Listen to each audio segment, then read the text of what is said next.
So I think we'll start with some meditation and just making yourself comfortable. It's important to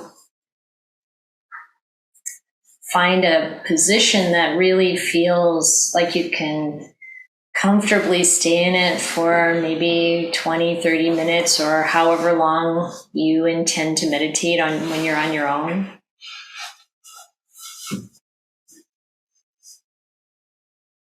And there are many possible instructions about posture, but the main thing is that the spine is relatively straight. So sometimes if you do lying down meditation, if you lie flat on your back, you'll want to have your knees bent, or even if you're on your side, you want to have your knees bent so your spine straightens out. When you're sitting, in order to be comfortable, just try different cushions and see what helps to make your body comfortable as you sit with your spine straight.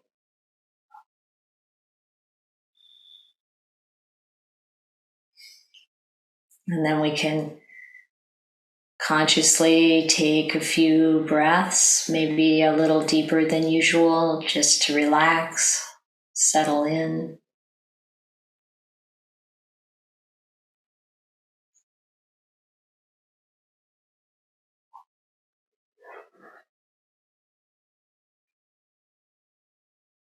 Today, for this meditation, I want to again put some emphasis on the Brahmaviharas.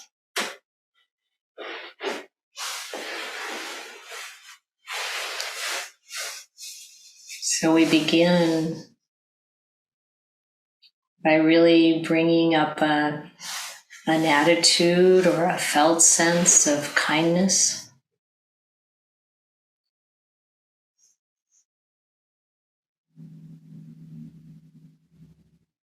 This meditation,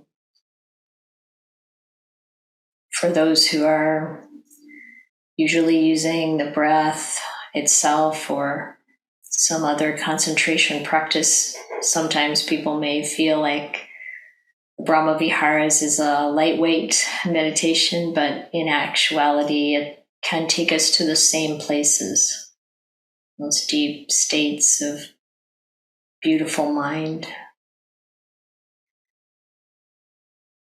But it starts with this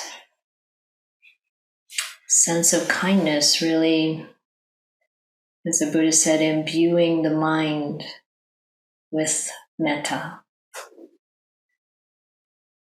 Whether in English we call that loving kindness, it feels to me more rich, more deep than simple goodwill. But of course, there's goodwill there.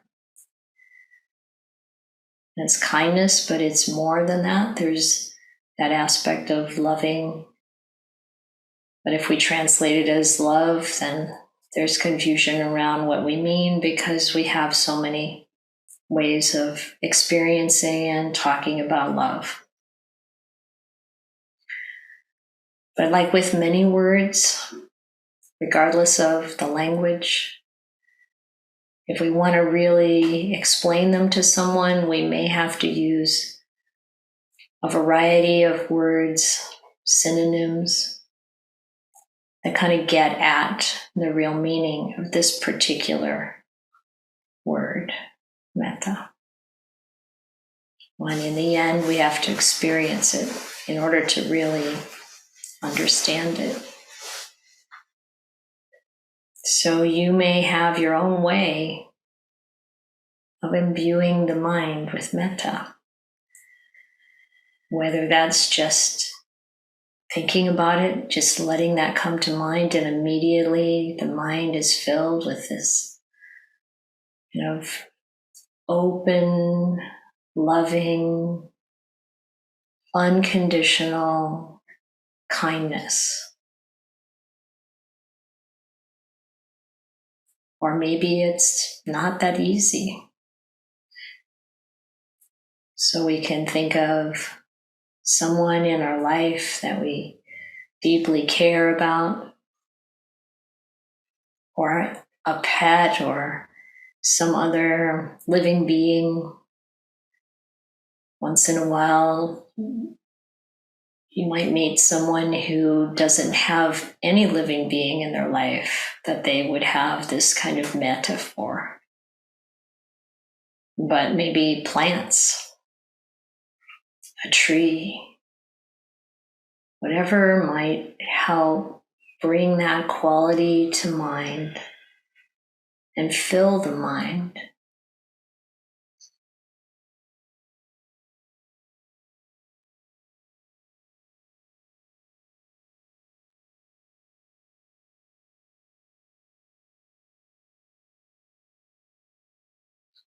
Or sometimes we can bring this quality to mind when we remember or reflect on an act of kindness, something someone has done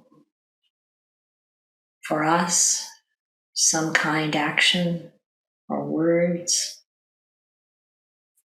or something we've done for another living being, an act of kindness, caring, generosity, love.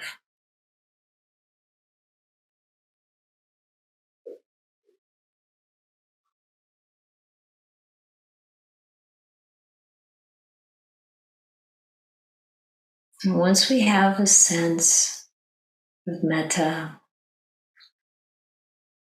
and we begin to spread that through our system. So the Buddha said, I will abide pervading 1/4 with a mind imbued with loving kindness, with metta.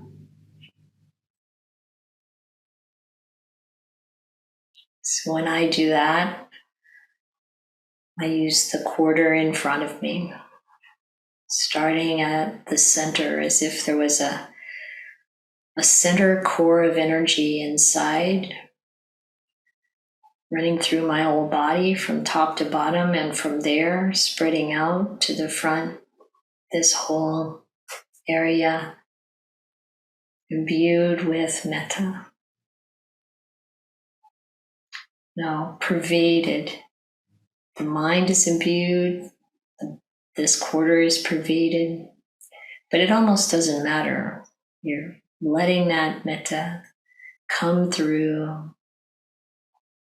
You might feel it as a vibration or just a felt sense.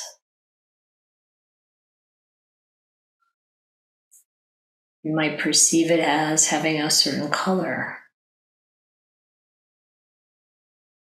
or not. However it feels to you is fine. And then likewise, the second quarter,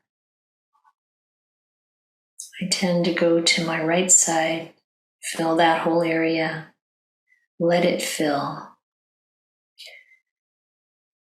It's not so much an act of doing, it's more an opening to allow this beautiful felt sense of metta to rise up or flow out of that center core of the heart.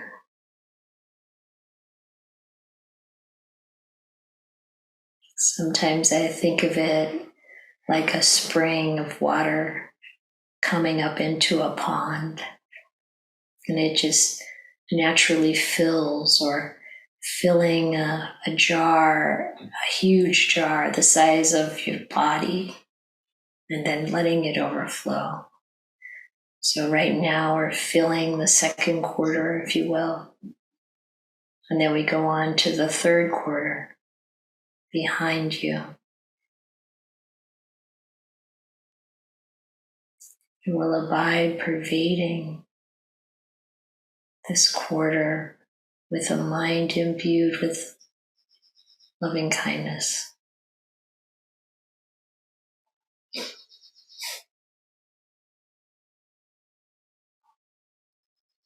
And then the fourth quarter,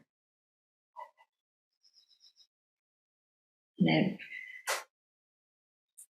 links up with or melds with that first quarter. So the space from the top of your head to the bottom of your feet, filled with loving kindness all around.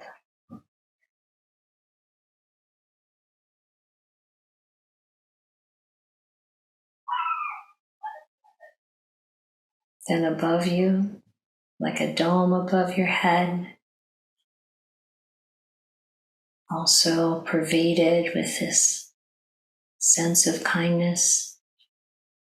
And below you,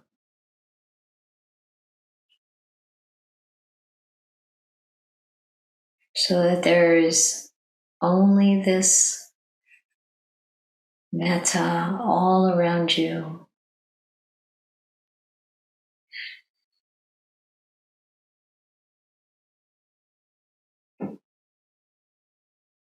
around and everywhere.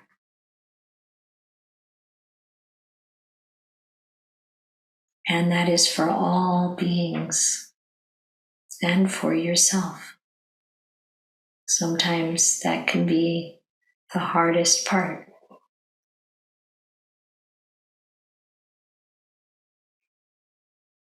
It's for all beings.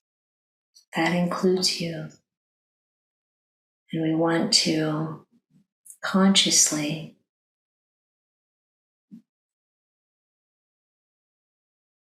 really give that to ourselves.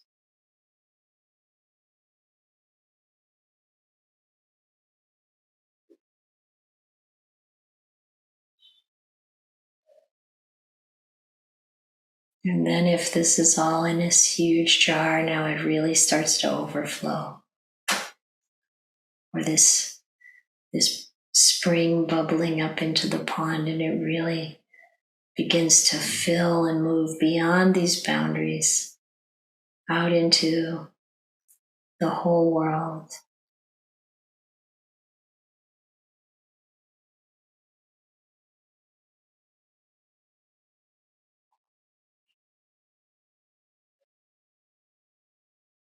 So the Buddha said, I will abide pervading the whole world with this mind imbued with loving kindness.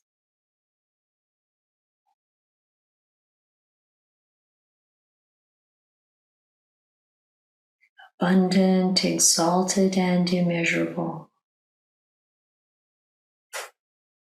It's an endless supply. It's a boundless, immeasurable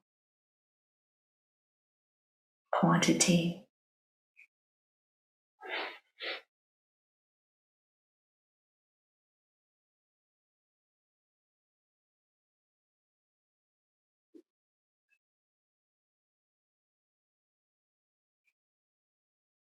So beautiful.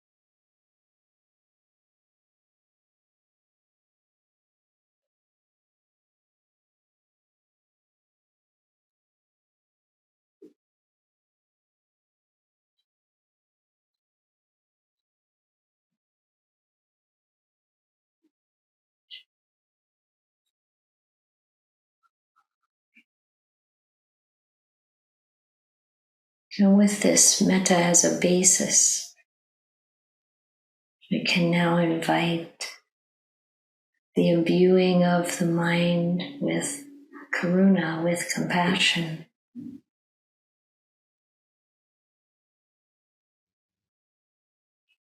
And notice when you reflect on that, when you hear that, how the energy changes. If you notice any shift or change or something added.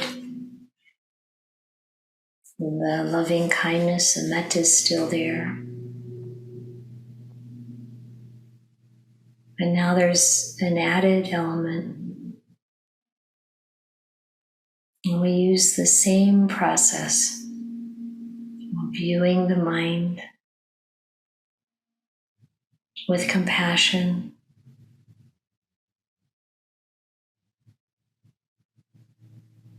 and then pervading 1/4 with that mind imbued with compassion. So letting it come from the center core of your being out everywhere in front of you.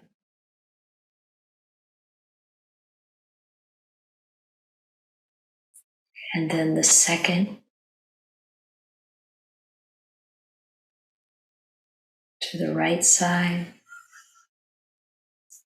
and the third behind you, and the fourth to the left. Feeling that sense of compassion all around and above you,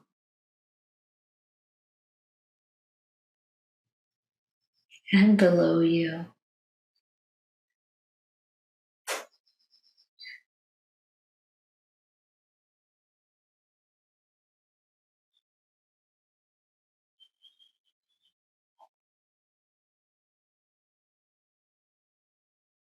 Around and everywhere, and to all living beings, and to yourself. Really having compassion for yourself as well as everyone else.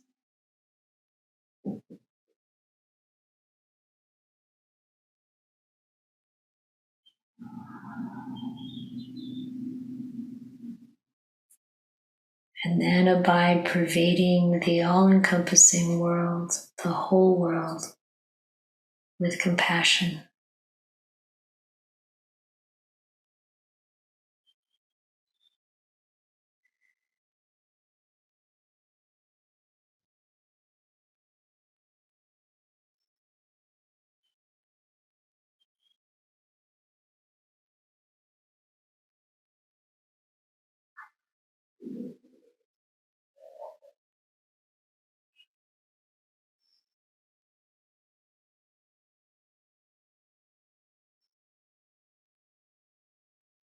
An immeasurable, boundless, beautiful pervasion of a mind imbued with compassion.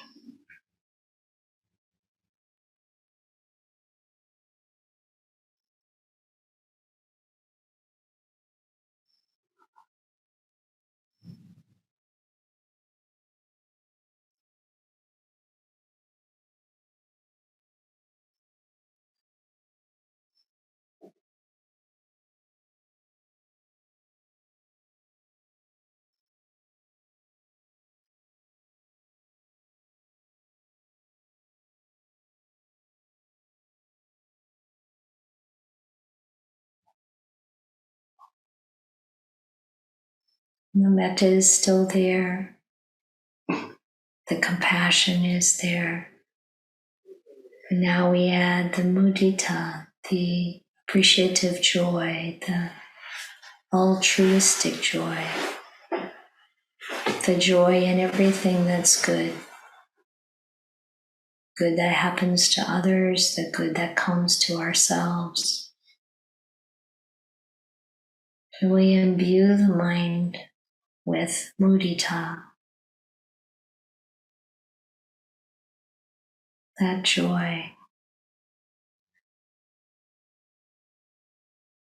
And then we pervade the first quarter with that mind imbued with joy, with mudita.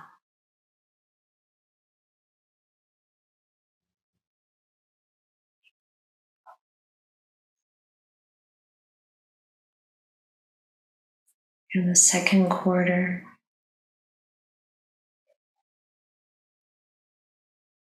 and the third quarter,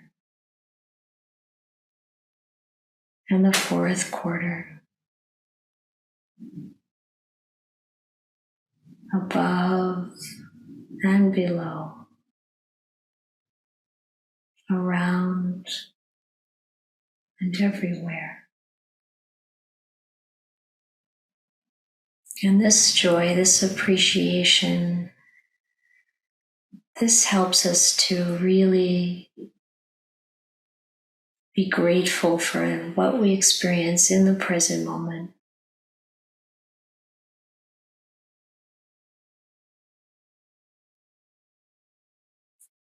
In our own selves, in our own circumstances, and in the lives of others.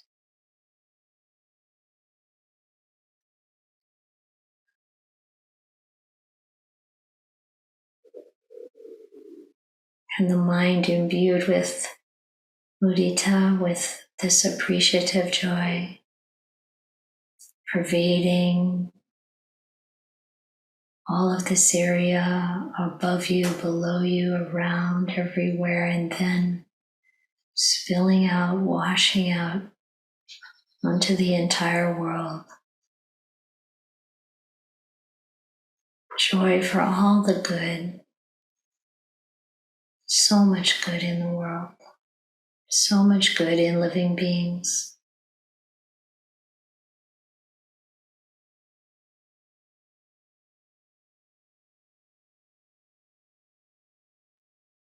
Pervading the all-encompassing world. Abundant, exalted, and immeasurable joy. Appreciation, gratitude.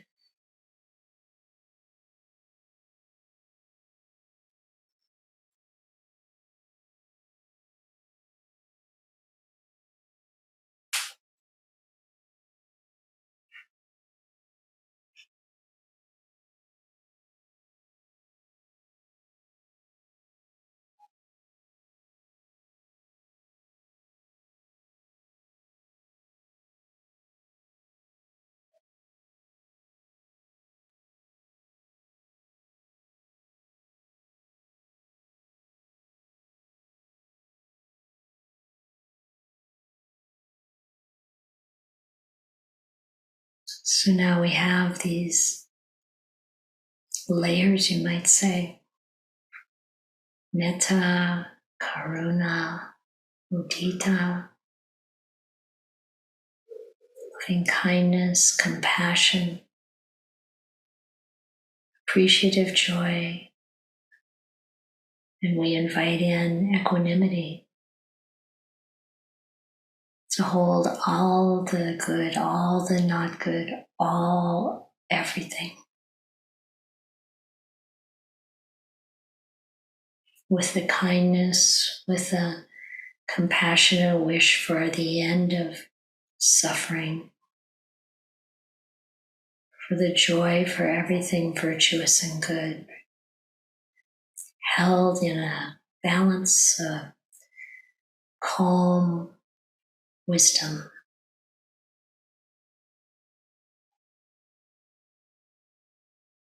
So we imbue the mind with equanimity. The wisdom is there to understand our experience,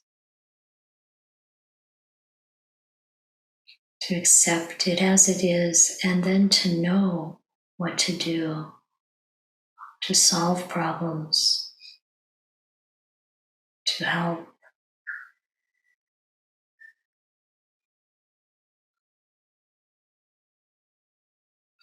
to care.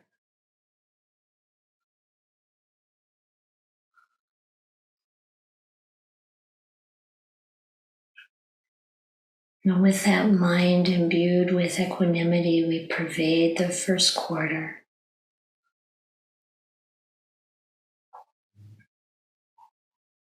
And the second.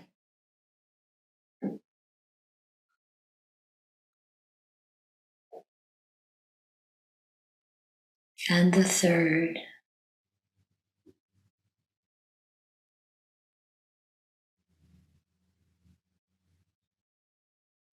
and the fourth.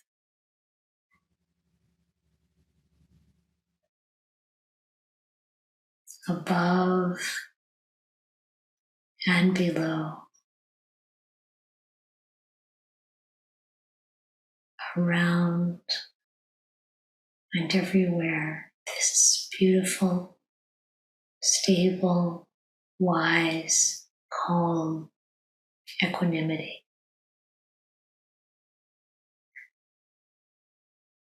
Even-mindedness, the balance, the strength.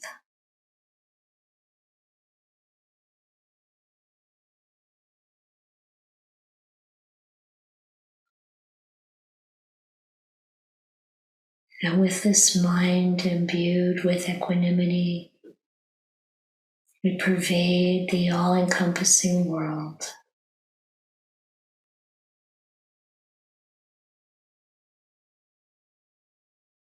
Abundant, exalted, and immeasurable.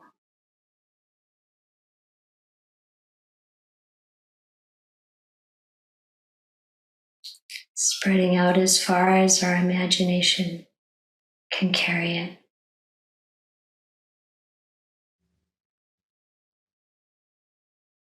All these beautiful qualities throughout the vast cosmos.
Now, before we end this time of meditation, we can just bring our attention back to our own heart.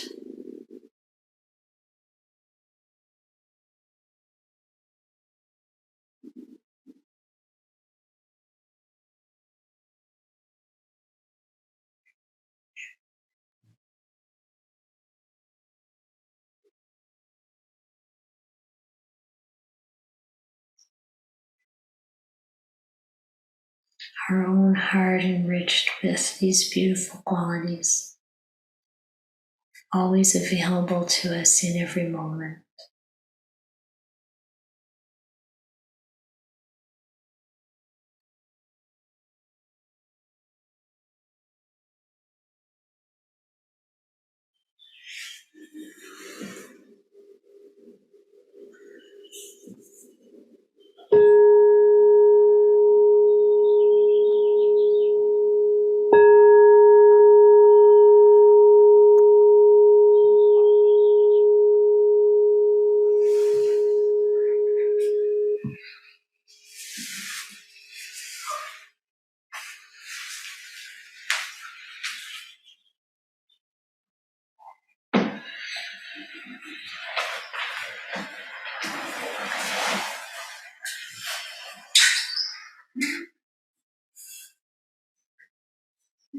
So I thought I'd talk about something today that everybody knows about already. But sometimes it's helpful to bring our attention to it so that we can renew it in ourselves. And the reflections on it kind of started with something that my son sent me on Facebook Messenger.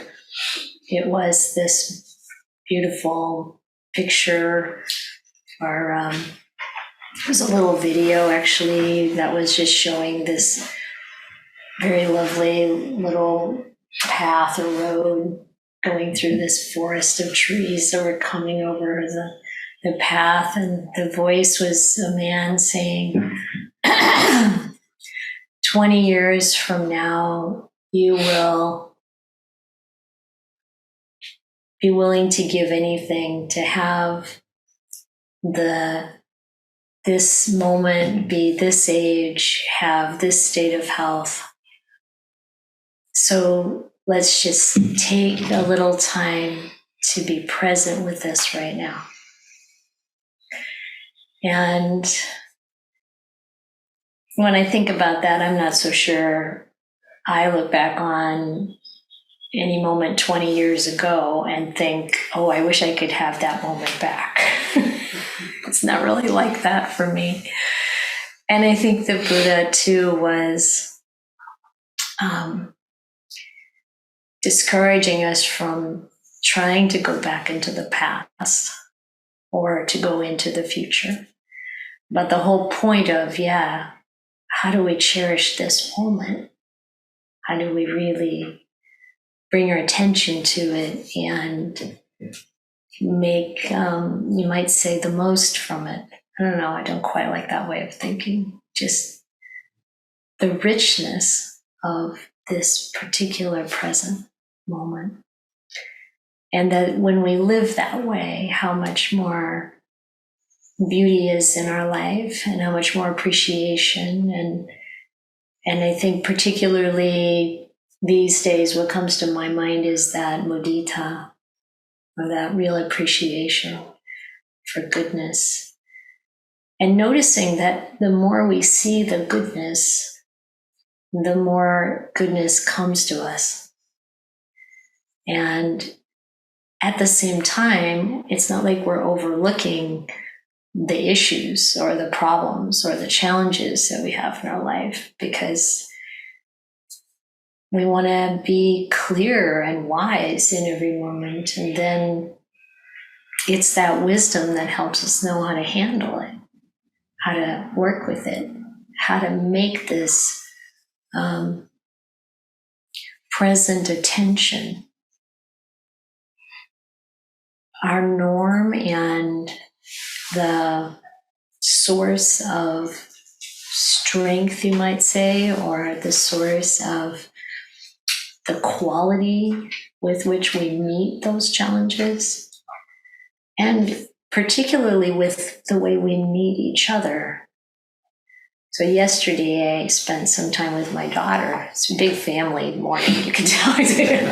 family kind of weekend in a way. And I spent some time with my daughter and my granddaughter, who's going to be 15 in June, and another month and a half or something, and my grandson, who's 12, and I got to see my son-in-law for a few minutes after he got home from work. And, we can't forget the adorable corgi dog that they have, who they tell me I'm her favorite person. I can't imagine why, but she just kind of goes crazy when I come over. But that idea of being present with each of them, fully seeing what they're like now in this present moment, and bringing those qualities from the Brahmaviharas to the moment. Maybe that's what the dog is into.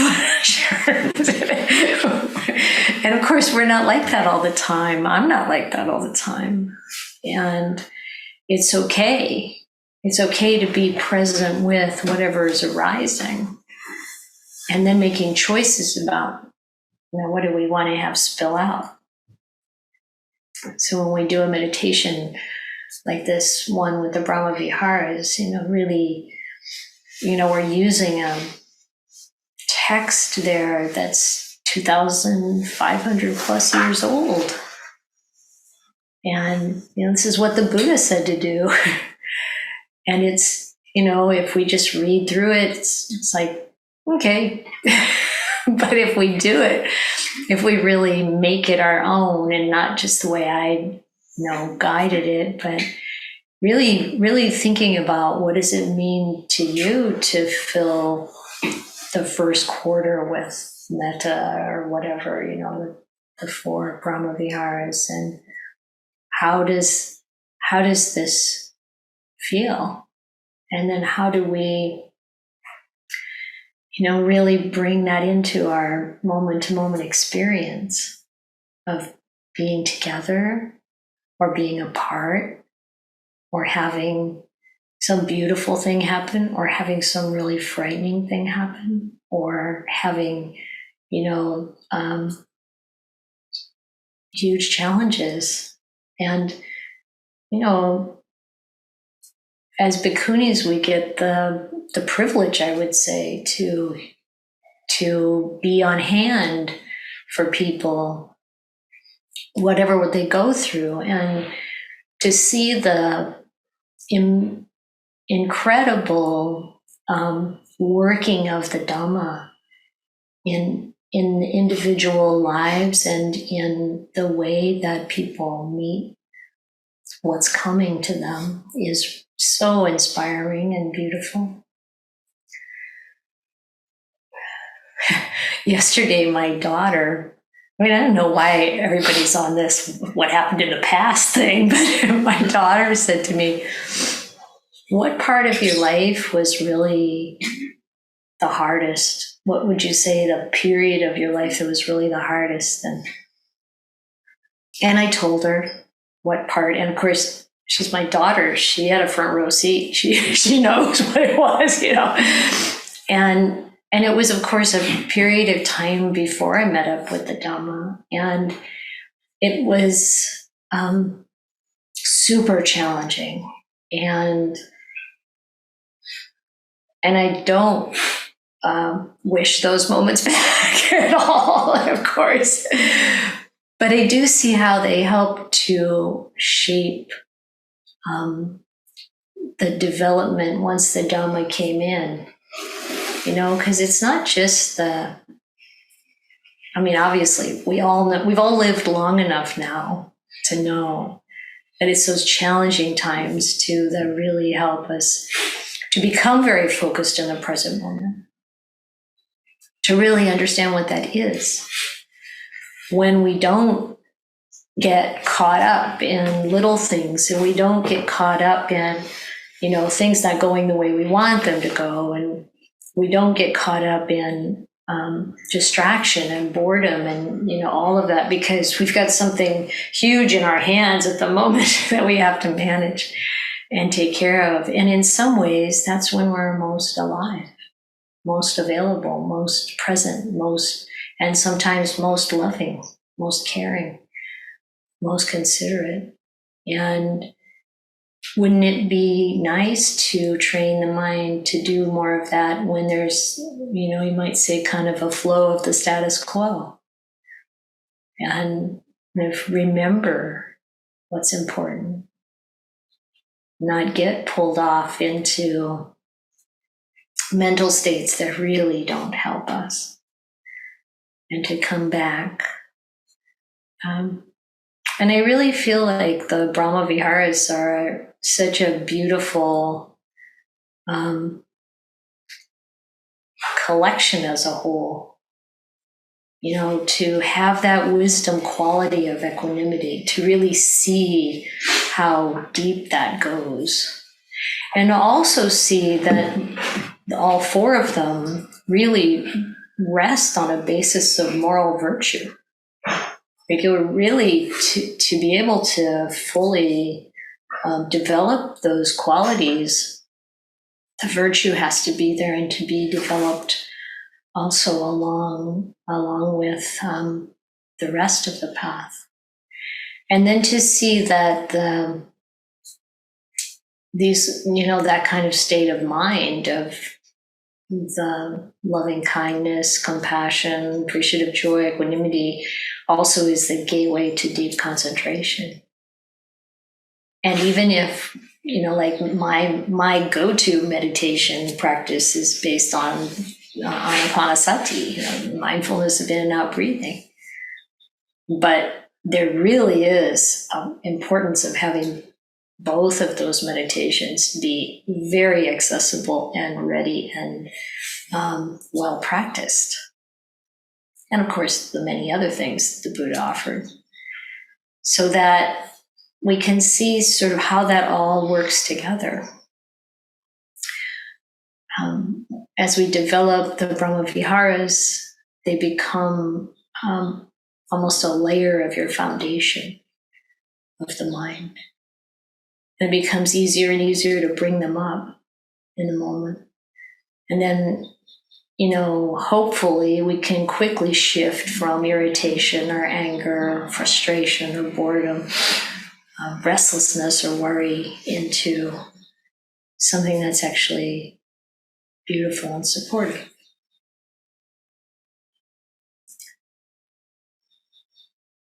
So I think that's about what I wanted to contribute this morning, and I'd really love to hear people's comments and questions, experiences. So I'll just leave it at that. Carrie? Yeah, thank you. You just, and just now what you said, you included boredom as one of the things. I never really thought about it, but is boredom in the sloth and torpor category, would you say? No, I think it's different. I think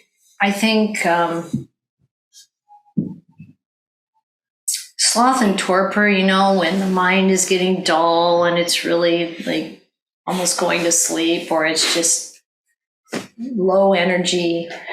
I think boredom is different. I think boredom is a state of mind where there's a kind of aversion there, and really there's some restlessness there, I think, and dissatisfaction, and then what you can ask, what do we need to counteract? Say, what do we need to counteract sloth and torpor? We need to bring up energy. We need to, bring a focus and something that the mind is interested in. And, maybe we need to adjust, how much we're eating or sleeping or who knows what for that. With boredom, I think we need to renew our interest in life and find what matters to us and recognize that even if there's nothing really going on, this moment matters. And also there might be underlying things. That's true with sloth and torpor too. There might be underlying, issues that, boredom is what gets presented, but there's really unaddressed things underneath, perhaps. I don't know if other people have different experiences with it. I remember thinking at one point that when I noticed boredom, I should really spend some time relaxing into it, because it is one of my opportunities to be more relaxed. Yeah, as soon as this is Ajahn Brahm, I've heard him talk about, maybe not boredom, but drinking like too much tea and then being awake at night, and then, the kind of worry that you have when you're awake at night. If you've got a bunch of things you have to do the next day, it's like, oh no, I have to like whatever, give this talk or go here or there or whatever, see these people. And then he thought, well, instead of that, like, why don't I just really appreciate the fact that I'm here by myself? No one's bothering me. No one's asking me questions. And so, yeah, as soon as we do that, as soon as we say, whoa, wait a minute, this is, as soon as we do that, and what are we doing? We're bringing in that appreciation, and the life of it comes up, and then you're not bored anymore. Oh, yeah. So it's like, this is all part of training the mind to be happy. And, really noticing, when is it not happy? And what does it need there? Like you have a little baby and then they're crying and you go like, well, what do you need? Well, that's your own mind. You say, wah! And then we gotta, okay, what do you need? Yeah. Thank you. Welcome. Neil?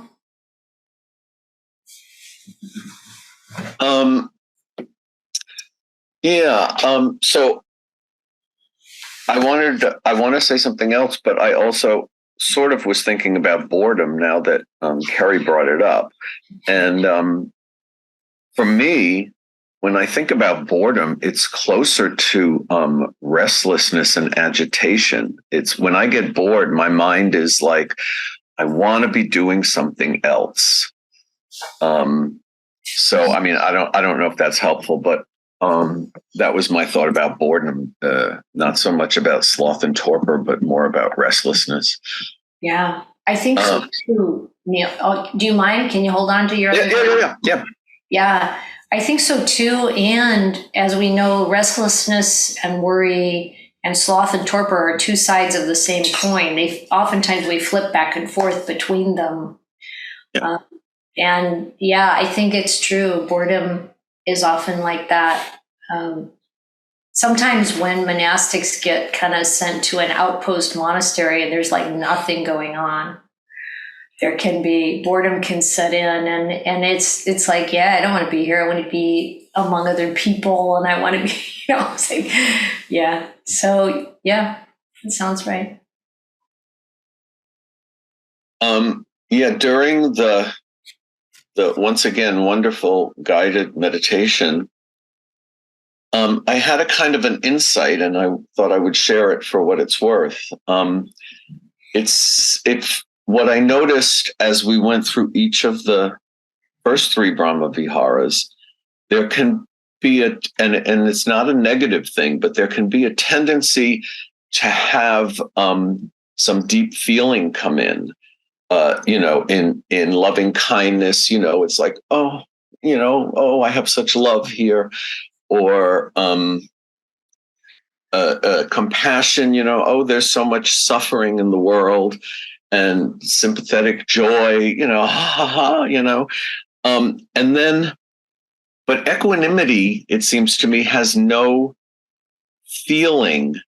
It's more of a condition or a state of mind that has no attachment to it.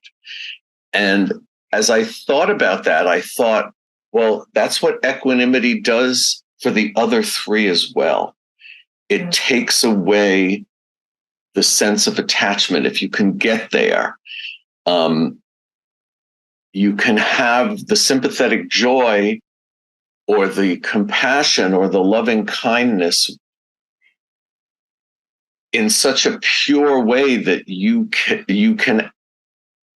and I think you said this at one point, you can act, you can do something that will have like a sort of a pure value to it, as opposed to an attached grasping to it.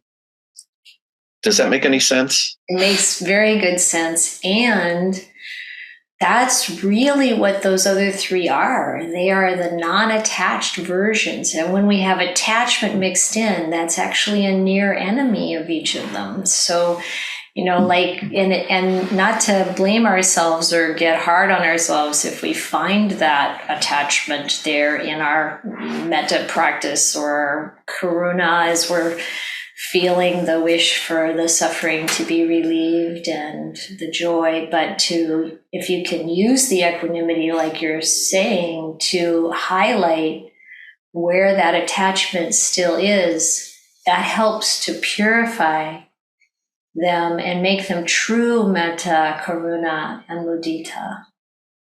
And then as we develop that ability to really embody and imbue those really pure qualities, we'll find less and less attachment and more encouragement to practice and to be this in the world. It's really quite powerful.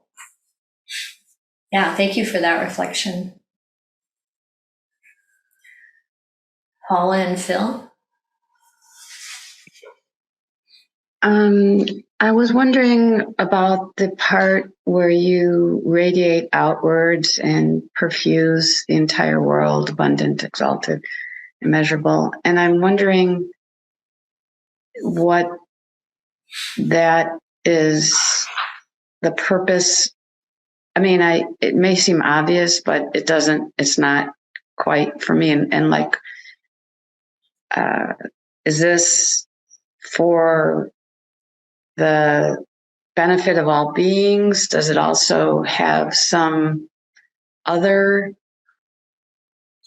aspect that, I mean, I've kind of tried that today. I haven't been that good at the Brahmaviharas. So today's guided meditation was really helpful. And I felt like I had a little sense of it, but I'm kind of like feeling like a beginner there. Yeah, thank you for that question, Paula. One distinction I think it could be helpful for all of us is the distinction between radiating out. Like I remember Ajahn Panyawado, so he was the British monk who lived with Ajahn Mahabua for like 40 years, and he was amazing. When he passed away, Ajahn Mahabua said, he is like me, I am like him, which people said what that meant was he was an arahant, and I believe it. But he said people think that they got to be like a radio tower and send out this stuff as if we're giving it to other people or something. But that is not the really what it's for. I like to think of it more as like we're kind of letting it arise in ourselves and grow, and then we let it spill out. So it just like the purpose, I would say, is to really experience those states as boundless, as immeasurable. When you start to, drop that idea into the mind about this is going out into the whole world, the whole universe, the whole cosmos, and it's not like I'm going to help them or I'm going to it's more like it comes back to not self. Like the self goes out of it. This is how it becomes that purity, like Neil was talking about, that there isn't a clinging, there isn't a selfing, there's just this boundless loving kindness, etc. And those four cover every situation. I mean, loving kindness is probably appropriate no matter what you're experiencing. But compassion comes when you see the suffering in ourselves or in others, and then you have compassion for that instead of aversion or instead of rejection or instead of fear. It's like this compassion, this wish for the relief from that suffering. And then the joy comes when things are good, and the equanimity is for, when things, wholesome things, good fortune, people are doing good things. I mean, it's so beautiful to watch people develop in keeping precepts, and, so beautiful to see, people being kind and generous to each other. And then there's all the stuff we're doing people, even, the harshness of the animal world, all of the sort of really unwholesome things. And there's where equanimity is the right, the appropriate, the beneficial kind of attitude of mind. And so I would recommend that this is like a spring. These Brahmaviharas come up inside like a spring and it flows out. Not that I'm going to spread this to y'all. No. And that's, just a kind of development. So, tell me if I'm on the right track. I have been working with the elements lately, and there's a way of practicing with them where, you recognize that these are qualities in yourself and qualities outside. And it seems like with this kind of radiating, you're eliminating the inside outsideness of the world. You're recognizing, like you said, of the no self, and you're just kind of having a more connected sensation with everything, with that quality. Yeah. Is that? Yes. And, it also helps everyone in our life, Doesn't hurt. Yeah, okay. Sure doesn't hurt. No, it's really, like what a relief when we're accepted as we are. What a relief when we can, be present with people with that kind of attitude of mind. And it's a relief for us. It's a relief for everyone around us. Yeah. And still there's a clarity of what's wholesome and unwholesome. That wisdom quality is there. And as Ajahn Chah often says, wisdom solves the problem. So, whatever is happening there that we want to correct or we want to help improve, that's fine, because the wisdom does it. It's not a self doing it. It's not a self knowing better. It's not, like, I'm going to tell you how it is. It's like, it's much bigger than any of that. It's Dhamma. Very helpful. Thank you. Yeah, welcome. And Neil? Yeah, I just in regard to Paula's question, something that you said during the meditation was helpful for me. You said it's not so much about sending out the Brahmavihara; it's about opening up to it. And that's kind of how I heard it, that it's like you're opening yourself up to the possibility that the world could maybe one day be filled with loving kindness, be filled with compassion, et cetera, et cetera. It's not about sending it out to anybody. Yes. Well, and I would say it is. The world is filled with loving kindness. We see it showing up all over the place. We have the opportunity to see that, or we have the opportunity to focus on the other stuff. And the more we put our attention on the kindness that's happening, the more it comes forward. And the more it's drawn to us, the more we come from this place of kindness, the more that kindness is drawn to us. And at the same time, it's not like a put on the rose-colored glasses. It's like see things as they actually are. And if we can have this, the place we come from are the Brahmaviharas, then we don't have to be afraid or reject or be blindsided by what comes in the world. Well, no, this is just natural. This is also part of the world. It's okay. It is all there. already. And, you know, Arahants will tell you Nibbana is right here too. It's not somewhere else. It's not somewhere, well, way in the future. It's here now. It's our opening up to it. Just like you said, it's our opening up to it, being ready to let go of everything. That's really where the Nibbana is, right here. And Joyce?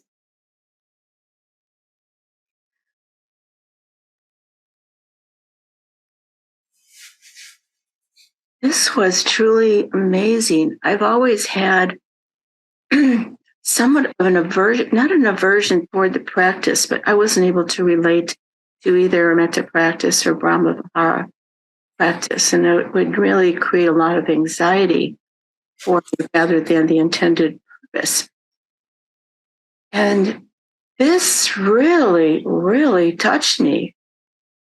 Such a clear and beautiful presentation.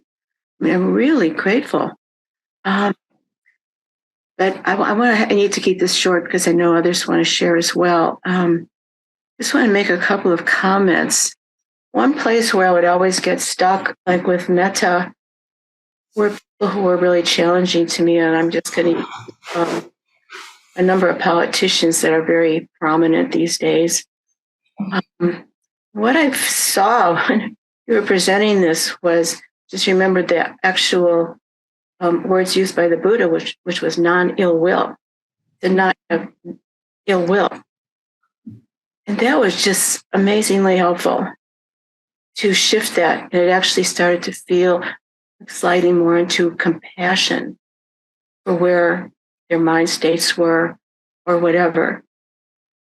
And I had a conversation with a friend yesterday, and she was talking about a woman who cleans the home, and she wasn't following the orders just right. And I could really see that the woman's intention was probably to be helpful. Mm-hmm. It became this thing where I have the right to say, and to tell her to do it right. And I could not align with that. And I also could not back down. And I did it in a gentle way. And it was just so amazing to watch my mind not get so attached, but really also hold to this non-ill will concept, like that woman is trying to be helpful, probably, like look at what her motivations might be, but it's a really challenging conversation. And I really liked, I got so stuck with mudita as joy and the joy of others. It's very limiting for me, as I realize, because you were talking about nature, and I get very moved by that.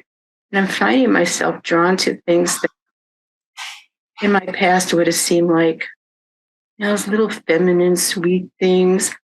But I'm drawn to like Jane Austen films. Like what? I mean, that does not sound like me. I'm a behavior, and I do all these tough things, and I bag peaks, and here I am getting so soft-hearted. And one of the things that was going on today was on a program called Democracy Now! The tributes and the conversations, obviously recorded with Harry Belafonte. So moving to see this person who is so deeply in his values. Yeah. I watched some of these twice because they were so moving to me. Mm-hmm. In that throughout my life right now, I'm just seeing those things. So, thank you for bringing this all together and in the context of the Brahmaviharas. Thank you. I really deeply appreciate it. Yeah, thank you for your sharing, Joyce. Lynn? Good morning, Aya. Good morning. I guess I was reflecting on what you talked about today about looking at the past or considering some of the worst difficult times in your life. And one of those difficult times actually brought me to the Dhamma. Mm-hmm. But I often reflect on what would my what was my contribution to this difficult time, and how would that have been different if I had been practicing prior to that? It's something I sometimes you don't understand how practicing with the Dhamma has changed your life. Mm. But when I reflect back, I often think about, okay, what were your contributions to that conflict? And could you have de-escalated or in some way mitigated the difficulties? So with that, I so appreciate, and I don't want to take a step back either. Keep practicing in the future. Yes, thanks. Thank you, Lynn. Yeah, that's a super important reflection. I mean, not to go, to use it as a learning tool or an opportunity to think about how to make amends, maybe. But way back in the past, Ajahn Ganha is like cut off the past. We talked about unproductive regret last time, and we want to make sure we don't go down that path because we just get caught up in it. But what you're saying is it's a very important question, and I think for myself, of course, there was tons of unskillful behavior, and I have compassion for that more and more. Just knowing that, and compassion for everyone, we're making choices and taking action with very limited knowledge and limited wisdom, and the more we can develop wisdom and compassion and all of these other beautiful qualities, like you said, this is about going forward. This is about cultivation and development. And it's certainly not just on a meditation cushion. I mean, that's important. The Buddha said, don't neglect meditation. You're going to regret that later. But to really recognize that even the way the Buddha expresses training the mind, it's all about mental states and being with those mental states and understanding how to address them and how to work with them. And so we get to practice every minute, regardless of what we're doing. Uh-oh, I just lost somebody's hand. It was scary. Would you like to say something? Julie, do you have your hand up? I have a question. Okay. Oh, sorry. No. Yes, please. I have 2 questions. Okay. So one is, previously when people spoke of the Brahmaviharas to me, when they talked about mudita, they would say, oh, it's like when you're happy for someone else, when something good happens to them, or when they do something good. But today you said it also applies to when something good happens to ourselves. Mm-hmm. That's nice. Yeah, it is. And it's right in the text too. It's like to all as to myself. And I like that word as. That's where the real meat of the sentence is. To all as to myself, and it's true for all the Brahmaviharas. I'm curious because I've heard from multiple teachers that it's when you're happy for someone else. Like, where do you think that came from? Commentary, maybe. Okay. It's like there is the Buddha will say sometimes in the suttas what this practice or quality counteracts, and so jealousy is often the place where people try to apply mudita, so I can get past that jealousy. So it often is described only as what we feel for someone else.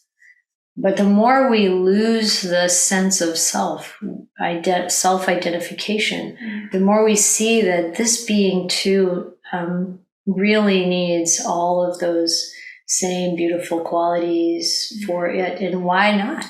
Why not be happy and joyful for the good fortune that comes and the benefits and the growth in this being? And like I said, it's right in the text, that stock kind of passage that you see the Buddha use again and again. It's like, to all as to myself. Yeah. And my second question is, I've also heard people describe gratitude as, and I can't believe I'm about to say this in front of you, but I've heard people describe gratitude as the fifth Brahmavihara. I'm curious, in your perspective, or the Buddhist perspective, which Brahmaviharas does that fit into? Well, I see it closely related with mudita.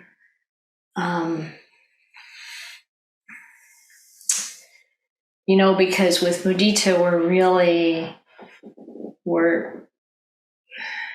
I guess again, it comes back to, is this just about handling some problem and, like jealousy, or, like oftentimes mudita, the kinds of examples are someone else gets the promotion you wanted or something like that. And then you bring up mudita to feel good about them, getting whatever, overcoming our own, whatever's going on in us. But I think the more we exercise that and develop that Brahmavihara, then, we're seeing the good more. It's not just about like what's in your face, but you're seeing the goodness in the world. You're seeing the goodness in yourself. And of course, gratitude is right there. Gratitude for the kindness people show, gratitude for the wisdom people have, gratitude for the circumstances unfolding in a way that brings some benefit. And so I think it's there, but it's like so many other qualities that are important that arise for us. They're not necessarily part of the Brahmaviharas. And so I wouldn't call it a fifth Brahmavihara, because the Brahmaviharas, these are special states that really are related to the heavenly world. And as we practice for the realization of Nibbana, and we're developing all of the substrate of what's needed to do that practice, the generosity and the virtue, and like the Buddha talking about our being grateful to our parents, and that we have this connection with our parents in which we can, we really have the duty, if you will, to repay them in some way. Now, that sounds a little too transactional, but that's not what I mean. But that, that gratitude that we have for the fact that they brought us into the world and they're showing us the world and teaching us. And whenever they're teaching us what's good, by being good people, this is wonderful. And if by any chance there were many unskillful things that they did, maybe even horrible things that they've done, that we also learned from that. And there's to have the gratitude anyway. So it seems to me like it's not in the same category, but also part of that substrate. Thank you so much. Yeah, you're welcome. I really appreciate hearing all these things so that I understand like what's going on out there. What are people saying that the Buddha's saying and he's not saying? Yeah, Neil.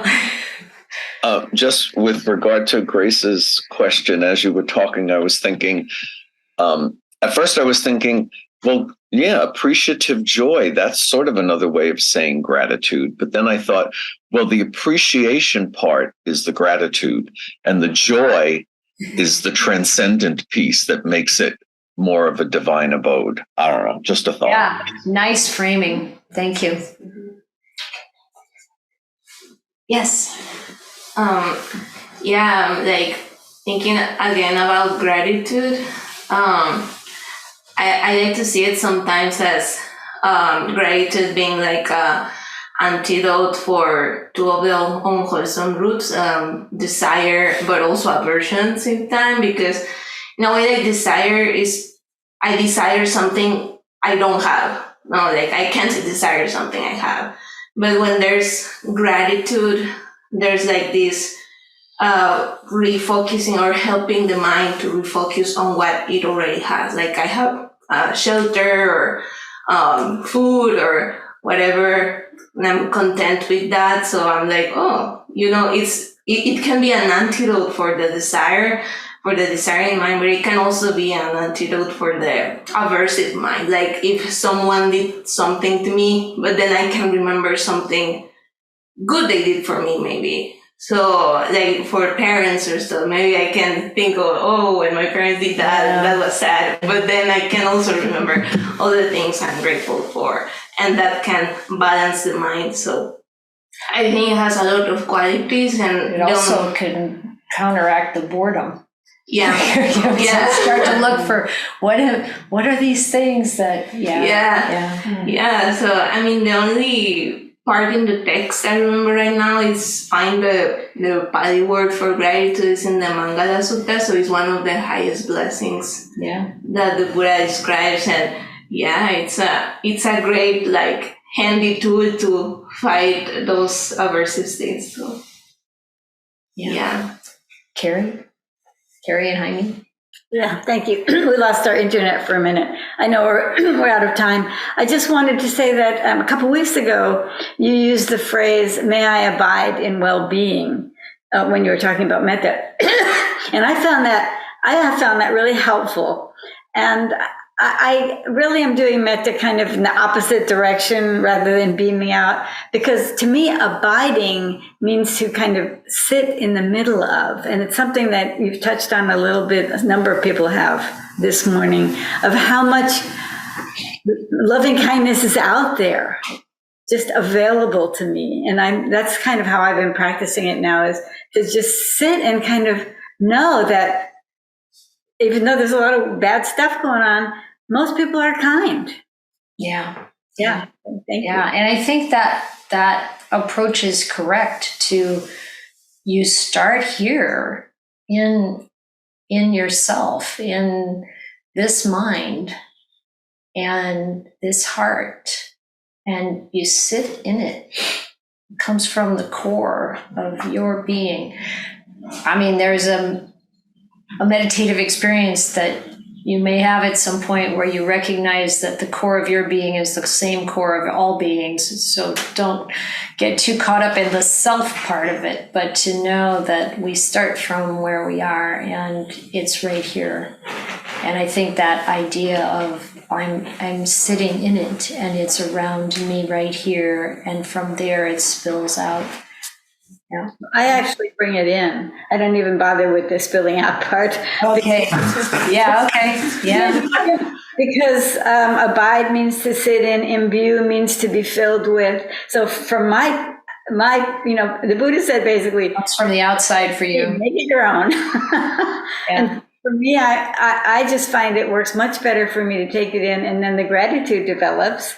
And then that's when the heart can really open. Yeah. Lovely. Thank you. All right, friends. Thank you all very much. It's been lovely to have you here in person and online, and always appreciate all your comments and questions.